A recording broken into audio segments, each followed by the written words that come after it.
साथियों, 20 अक्टूबर 2024 को करवा चौथ का पर्व मनाया जाएगा। यह पर्व बहुत ही शुभ और महत्वपूर्ण होता है क्योंकि इस दिन सभी सुहागन महिलाएं अपने घर की तरक्की की व अपने पति की दीर्घायु की कामना के लिए व्रत रखती हैं और पूरे दिन बिना पानी पिए बिना कुछ खाए व्रत रखती है।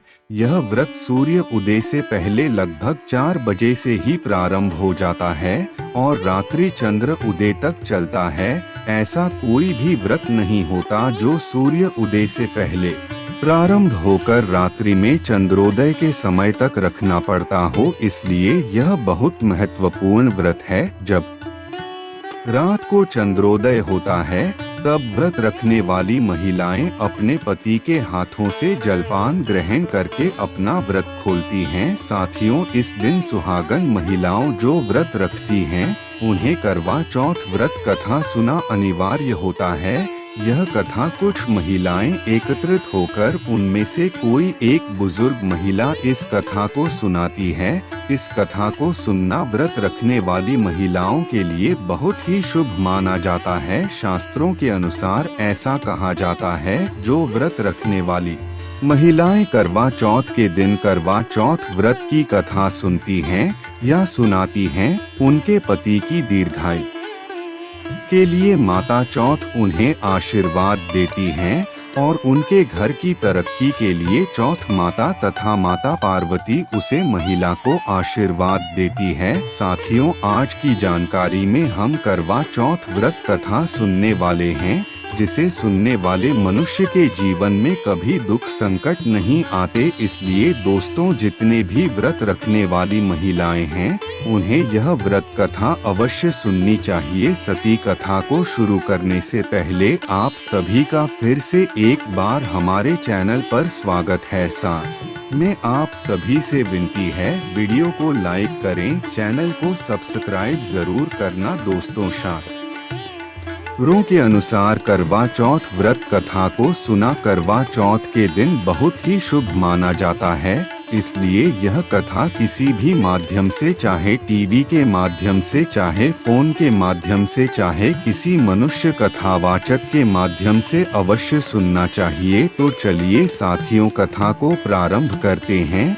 दोस्तों, एक गांव में एक पंडित था, उसके 7 बेटे थे और एक बेटी थी। बेटी की नई शादी हुई थी। पंडित के 7 बेटों की पत्नियों ने और उसकी बेटी जिसका नाम वीरावती था, इन सभी ने कार्तिक मास की चतुर्थी को करवा चौथ का व्रत किया। उस लड़की के भाई हमेशा अपनी बहन के साथ भोजन करते थे। उस दिन भी भाइयों ने बहन को भोजन करने के लिए बोला, परंतु उनकी बहन वीरावती ने भोजन करने से मना कर दिया है। उसने कहा कि भैया, आज मेरा करवा चौथ का व्रत है, इसलिए जब चांद निकलेगा तब मैं खाना खाऊंगी। भाइयों ने सोचा कि इतनी देर तक हमारी बहन भूखी रहेगी, इसलिए बड़ा भाई तेज प्रकाश वाला जलता हुआ एक दीपक लेकर घर से दूर एक चोटी पर खड़ा हो गया। दूसरे भाई छलनी लेकर खड़ा हो गया और अपनी बहन से कहने लगा, बहन देखो चांद निकल आया। बहन ने छोटी की तरफ देखा, तुझे तेज प्रकाश लगा। वह भी समझ गई कि चांद निकल आया है। तभी बहन ने भाभियों से आकर कहा, देखो भाभी, चांद निकल आया है। प्रभु दूसरी बोली, पगली, यह चांद तुम्हारे लिए उगा है, हमारा चांद तो रात में दिखेगा। क्योंकि भाभी जानती थी यह सब शरारत उस लड़की के भाइयों की है। अब जैसे ही बहन अकेले खाना खाने बैठी, पहला ही निवाला खाने वाली थी, तभी ससुराल से बुलावा आ गया कि तुम्हारा पति बहुत बीमार है। अब लड़की की माँ कहने लगी, बेटी तुम जल्दी ससुराल चली जाओ। माँ ने भी कुछ नहीं सोचा, बस एक सोने का सिक्का लड़की के पल्लू में बांध दिया और कह दिया कि सबके पैर छूते हुए जाना और जो तुझे अमर सुहाग का आशीर्वाद दे उसे यह सोने का सिक्का दे देना और खाली पल्लू में गांठ मार लेना। अब वीरावती भागी हुई अपने ससुराल जाती है। तब उसे रास्ते में एक कन्या झूला झूलते मिलती है।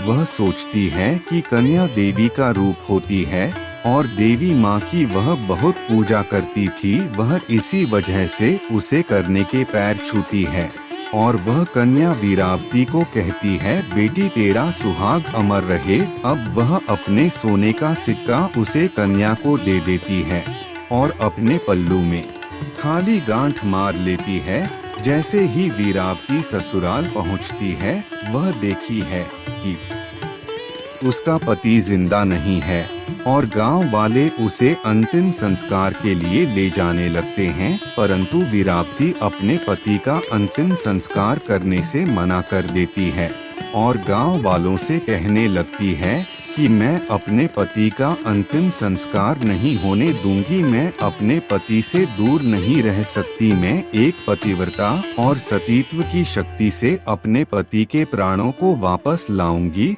और फिर वह अपने मृत पति को लेकर एक झोपड़ी में रहने चली गई और अपने पति को जीवित करने के लिए भगवान की पूजा व्रत आदि करने लगी। इस प्रकार 1 साल बीता। फिर करवा चौथ का व्रत आने पर उसने विधि विधान से निर्जल और निराहार रहकर करवा चौथ का व्रत रखा। चौथ माई की और गणेश भगवान की पूजा की। रात को चंद्र देवता को अर्घ देकर व्रत का समापन किया। व्रत का समापन होते ही उसका पति जय गणेश जय गौरी जय गणेश जय गौरी कहता हुआ पुनर्जीवित हो गया। इस प्रकार करवा चौथ व्रत के पुण्य प्रभाव से वीरावती का पति उसे वापस मिल गया और तब वीरावती ने चौथ माई से प्रार्थना करी कि हे माँ, जिस प्रकार आज आपने इस वीरावती को सुहागिन बनाया और चिर सुहाग का आशीर्वाद दिया, ठीक उसी प्रकार हे माता हे गणपति भगवान सभी स्त्रियों को सुहागन रहने का आशीर्वाद देना। प्रेम से बोलिए करवा माता की जय। अब जानिए करवा चौथ की पूजा विधि के बारे में। करवा चौथ के व्रत से एक दिन पहले सभी सुहागिन महिलाओं को श्रृंगार की सभी